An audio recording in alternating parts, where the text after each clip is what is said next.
ایک بات یاد رکھیں، کسی کا سادہ مزاج یا کسی کا صبر اس کی کمزوری نہیں ہوتا۔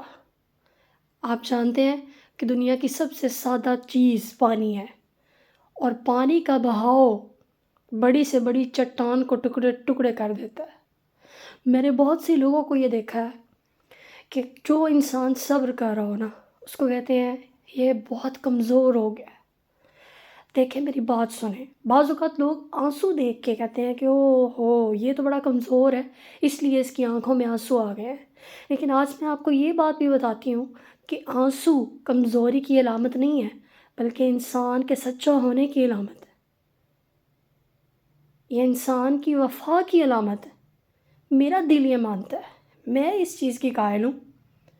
لیکن ڈرنا تو اس کو چاہیے نا کہ جو بندہ کسی کے ساتھ غلط کر رہا ہے اور اس کو معلوم بھی ہے کہ وہ واقعی ہی غلط کر رہا ہے۔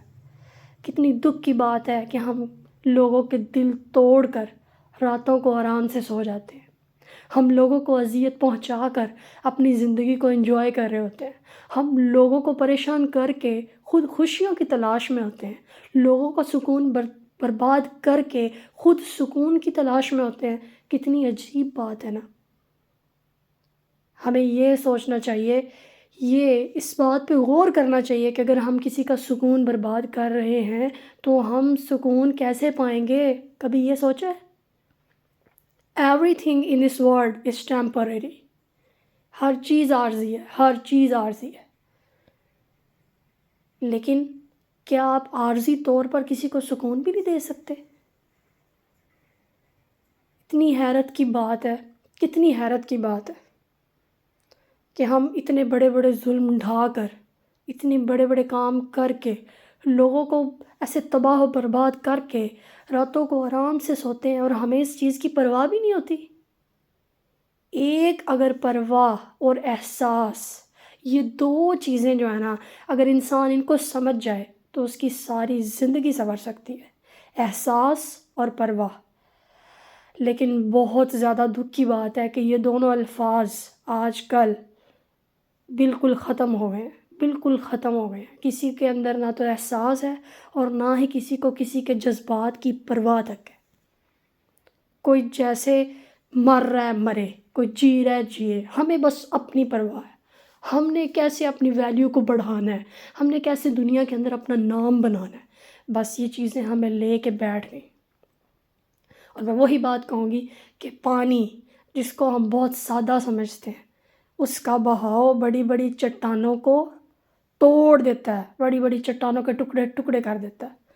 ہمیں ڈرنا چاہیے مظلوم کی آہ سے۔ مظلوم کی آہ اللہ سبحانہ و تعالیٰ کے عرش کو ہلا دیتی ہے۔ ڈرنا چاہیے اور اپنے آپ پہ غور کرنا چاہیے۔ پرفیکٹ کوئی بھی نہیں ہوتا، پرفیکٹ بننے کی کوشش تو کرنی چاہیے نا۔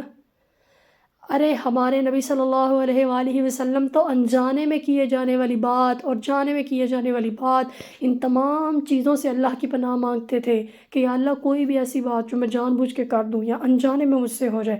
اور ہم کیا ہیں؟ ہم تو ان کے قدموں کی خاک کے ذرے کے برابر بھی نہیں، ہماری اوقات کیا ہے؟ اور ہم کیا کرتے ہیں؟ ہم جان بوجھ کے اگلے بندے کو تکلیف دیتے ہیں۔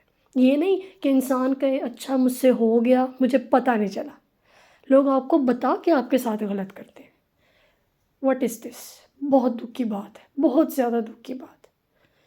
ہمیں اپنے اوپر غور کرنا چاہیے، اپنے اندر احساس پیدا کرنا چاہیے۔ ہمیں سب کی پرواہ کرنی چاہیے، ہر بندے کے جذبات کی قدر کرنی چاہیے۔ جزاک اللہ خیراً کثیرا۔